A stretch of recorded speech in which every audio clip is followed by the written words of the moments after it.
अभी अप्रैल स्टार्ट हुआ है और टेम्परेचर यहाँ पे 40 डिग्रीज तक पहुँचने वाला है और लास्ट ईयर भी हाल कुछ ऐसा ही था। तो यही गर्मी देखते हुए मैंने यहाँ पे 23,000 रुपये में ये मार्क्यू बाय फ्लिपकार्ट का एसी खरीदा था और सिर्फ एक हफ्ते बाद ही इसके अंदर से कुछ प्लास्टिक के पीसेस टूट के गिरने लगे और इसके अंदर से कुछ अजीब सी आवाज़ें आने लगी। और ये सिर्फ एक छोटी सी प्रॉब्लम नहीं है, फ्लिपकार्ट की कस्टमर सर्विस इतनी बेकार है कि अराउंड 1 साल होने वाला है मुझे इस एसी को खरीदे हुए और अभी तक यहाँ पे मेरी प्रॉब्लम को सॉल्व नहीं किया गया है। तो आज की इस वीडियो में मैं आपसे डिटेल में बात करने वाला हूँ इस एसी के बारे में, इसकी कूलिंग कैसी है, इसके अंदर आपको क्या कुछ फीचर्स देखने को मिलते हैं और खास करके जो इतनी खराब इनकी कस्टमर सर्विस है और जो इनकी ग्राउंड स्टाफ है, जो इनकी टेक्नीशियन टीम है वो इतनी ज़्यादा खराब है, क्या कुछ प्रॉब्लम्स मुझे फेस करनी पड़ी। और यहाँ पे अगर आप मार्क्यू बाय फ्लिपकार्ट का एसी खरीदने के बारे में सोच रहे हैं तो इस वीडियो को एंड तक जरूर देखिएगा। इस वीडियो में हम इस मार्क्यू बाय फ्लिपकार्ट के एसी के अंदर जो सबसे बड़ी प्रॉब्लम है उसके बारे में तो बात करेंगे ही, लेकिन उससे पहले मैं आपको इस एसी की स्पेसिफिकेशंस और प्राइसिंग के बारे में बता देता हूं। तो यहाँ पे इस एसी का जो मॉडल है ये 2024 का है, जो कि यहाँ पे 1.5 ton 3 star inverter split AC है, जो कि यहाँ पे 4-in-1 कन्वर्टेबल है और यहाँ पे टर्बो कूलिंग टेक्नोलॉजी के साथ आता है। तो यहाँ पे सबसे पहले मैं बता देता हूँ कि ये एसी मुझे 23,000 रुपीज का कैसे पड़ा। तो यहाँ पे जो इनिशियली इसकी प्राइस थी 27,500 रुपीज और यहाँ पे मेरे पास एक पुराना एसी था जो कि विंडो एसी था, जो कि यहाँ पे बिल्कुल खराब हो चुका था, जिसे मैंने यहाँ पे एक्सचेंज किया था और जिसकी एक्सचेंज वैल्यू इन्होंने 4,500 रुपीज लगाई थी।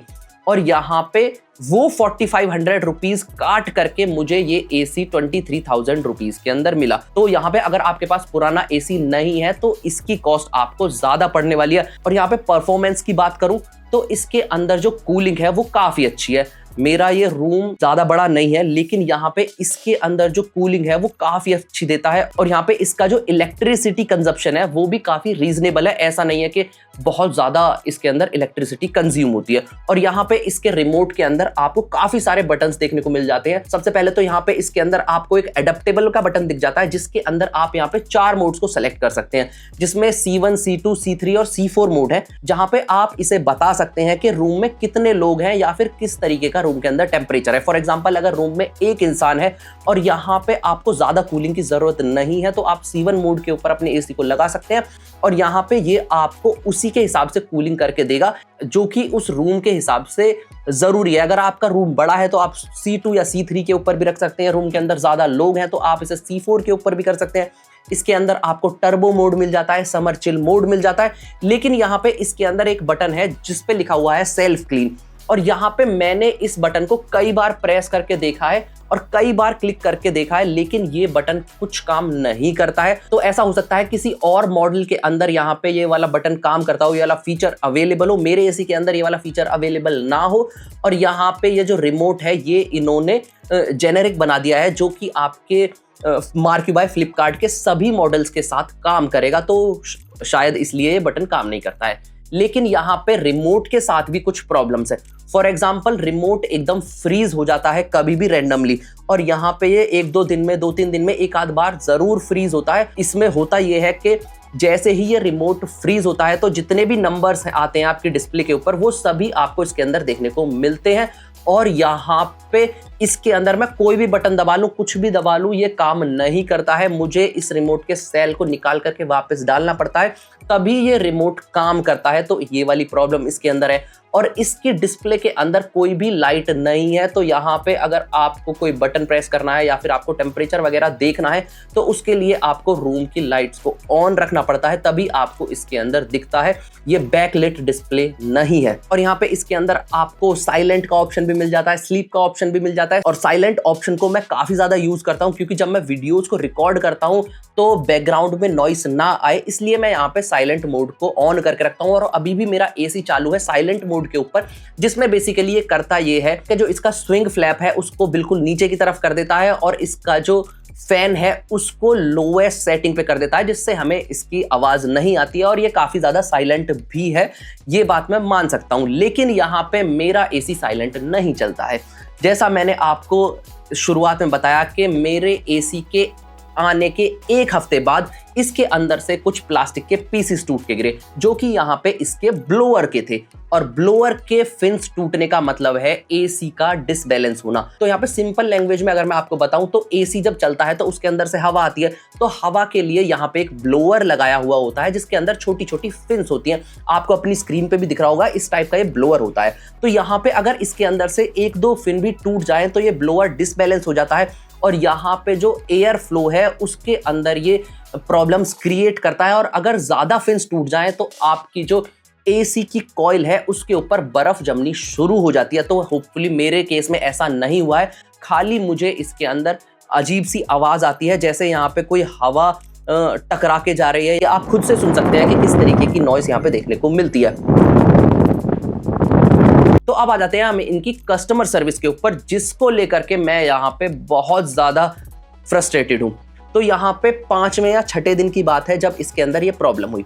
तो मैंने कस्टमर सर्विस को कॉल किया, उन्होंने मेरे से सारी डिटेल्स ली और उन्होंने मुझे बोला कि यहाँ पे आपका एसी रिटर्न होगा अगर रिपेयर नहीं हो सकता है, और अगर रिपेयर हो सकता है तो टेक्नीशियन आएगा आपके घर पे और आपके एसी को रिपेयर करके जाएगा। वेल एंड गुड, एक बार में यहाँ पे बात हुई। उसके अगले दिन मेरे पास टेक्नीशियन का कॉल आया। कॉल इस तरीके से आया कि जैसे मैंने कॉल किया और कट कर दिया, कॉल किया और कट कर दिया, ताकि मुझे मौका ही ना मिले मैं कॉल उठा पाऊं। तो इस तरीके से 4-5 बार मेरे पास कॉल आई दिन में। और यहाँ पे शाम को मेरे पास एक ईमेल आ गया है कि मैंने कॉल नहीं उठाई है, इस वजह से जो मेरा टेक्नीशियन विजिट है उसको रीस्केड्यूल कर दूं मैं या फिर मैं कैंसिल कर दूं। तो मैंने रीस्केड्यूल किया। तो उसके 2 से 3 दिन के बाद जो टेक्नीशियन विजिट है वो यहाँ पे अलॉट हुआ। उसके बाद सेम प्रॉब्लम, सेम मेरे पास 2-3 बार कॉल आई और फोन इस तरीके से कट गया। तो मैंने यहाँ पे कस्टमर केयर को फिर से कॉल किया, तो उन्होंने बोला कि हम आपकी प्रॉब्लम को एस्केलेट कर रहे हैं, हम यहाँ पे अपने डायरेक्टली कस्टमर सर्विस सेंटर के ऊपर कॉल कर रहे हैं और आपका जो प्रॉब्लम, आपके साथ जो भी प्रॉब्लम हो रही है उसको जल्द से जल्द सॉल्व करवाने की कोशिश करते हैं। तो यही चीज यहाँ पे मेरे साथ 2 से 3 महीने तक चली और कम से कम 50 बार मैंने कस्टमर केयर से कांटेक्ट किया है। कई बार उनकी साइड से मेरे पास कॉल आया है, कई बार मैंने अपनी साइड से कॉल किया है और यहाँ पे सीनियर मैनेजर से बात हुई है, इनकी टेक्नीशियन टीम से बात हुई है, इनके कस्टमर सर्विस से बात हुई है। मैंने 10 तरीके के लोगों से बात की, मैंने 10 तरीके से इनको एक्सप्लेन करने की कोशिश की कि क्या प्रॉब्लम हो रही है इनके कस्टमर सर्विस के साथ, इनके टेक्नीशियन के साथ। लेकिन यहाँ पे मई 2024 में मैंने इस एसी को खरीदा था और यहाँ पे अप्रैल 2025 आ चुका है और आज तक यहाँ पे मेरे पास कोई टेक्नीशियन विजिट नहीं हुआ है। आप यहाँ पे ईमेल्स चेक कर सकते हैं, रिक्वेस्ट चेक कर सकते हैं, जो कि मैंने एक बार भी जनरेट नहीं किया। जितनी भी आप यहाँ पे रिक्वेस्ट देख रहे हैं अपनी स्क्रीन के ऊपर, इनमें से एक भी रिक्वेस्ट मैंने जनरेट नहीं की है, क्योंकि यहाँ पे मैं इसकी रिटर्न रिक्वेस्ट को जनरेट कर ही नहीं सकता हूँ। तो यहाँ पे ये फ्लिपकार्ट की कस्टमर सर्विस के द्वारा ही जनरेट की गई है कि हम आपकी रिटर्न रिक्वेस्ट को जनरेट कर रहे हैं, आपके पास टेक्नीशियन विजिट होगा और आपकी प्रॉब्लम सॉल्व कर दी जाएगी। लेकिन यहाँ पे अभी तक के कोई भी प्रॉब्लम सॉल्व नहीं हुई है, इसीलिए मैं इसके ब्लोअर को फुल स्पीड पे नहीं चलाता हूं। मैं या तो लो पे रखता हूं या मीडियम पे रखता हूं। और यहाँ पे अगर मैं इसके ब्लोअर को फुल स्पीड पे चलाता हूं तो ऐसे लगता है कि ये टूट जाएगा। तो यहाँ पे ये है इनकी आफ्टर सेल्स सर्विसेज। और यहाँ पे जब आप इस एसी को खरीदते हैं तो यहाँ पे आपको कोई भी इंस्टॉलेशन फ्री नहीं मिलता है, कोई भी सर्विस फ्री नहीं मिलती है। आप यहाँ पे खुद से सर्विस करवानी पड़ती है, खुद से इंस्टॉलेशन करवानी पड़ती है। और यहाँ पे मैंने मार्केट में पता किया, मैकेनिक को खुद से बुला के चेक करवाया एसी को, तो उसने सीधा सीधा बोल दिया कि इसके अंदर 2,500 से 3,000 रुपए का खर्चा आएगा जब मैं इसे रिपेयर कराऊंगा। अगर इसके अंदर बर्फ जमती है तो मुझे इसे रिपेयर करवाना पड़ेगा, या फिर इसके अंदर कूलिंग नहीं हो रही है तो मुझे इसे रिपेयर करवाना पड़ेगा। और फ्लिपकार्ट के भरोसे तो मैं अब बिल्कुल भी नहीं रह सकता हूं, क्योंकि यहाँ पे वो इस प्रॉब्लम को सॉल्व नहीं करने वाले हैं। और 2-2.5 महीने के बाद मैंने उन्हें कोई कॉल नहीं किया, उनका एक आध बार कॉल आया तो मैंने उनसे बात की कि आपको भेजना है कोई कस्टमर सपोर्ट के लिए टेक्नीशियन तो भेज दो, नहीं तो कोई बात नहीं। तो उसके बाद से उनका कॉल भी आना मेरे पास बंद हो चुका है।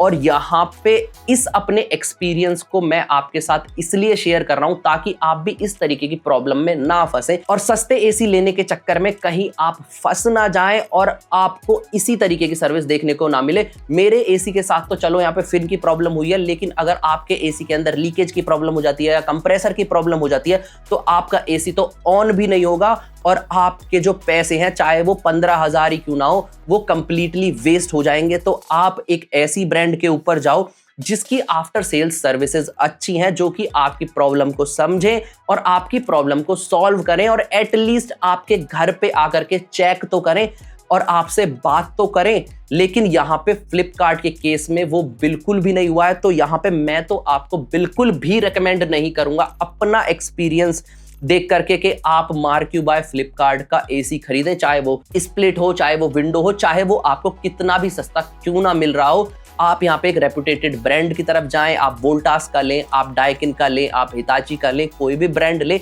लेकिन कोई एक वेल एस्टेब्लिश्ड ब्रांड ले जिसका आपके एरिया में सर्विस सेंटर अवेलेबल हो। और यहाँ पे अगर आपके पास मार्क यू बाय फ्लिपकार्ट का एसी है या फिर आप यूज कर रहे हैं, तो आपका किस तरीके का एक्सपीरियंस है वो आप मुझे नीचे कमेंट सेक्शन में कमेंट करके जरूर बताइएगा। मैं आपसे फिर मिलता हूं अगली वीडियो में, तब तक के लिए जय हिंद, वंदे मातरम।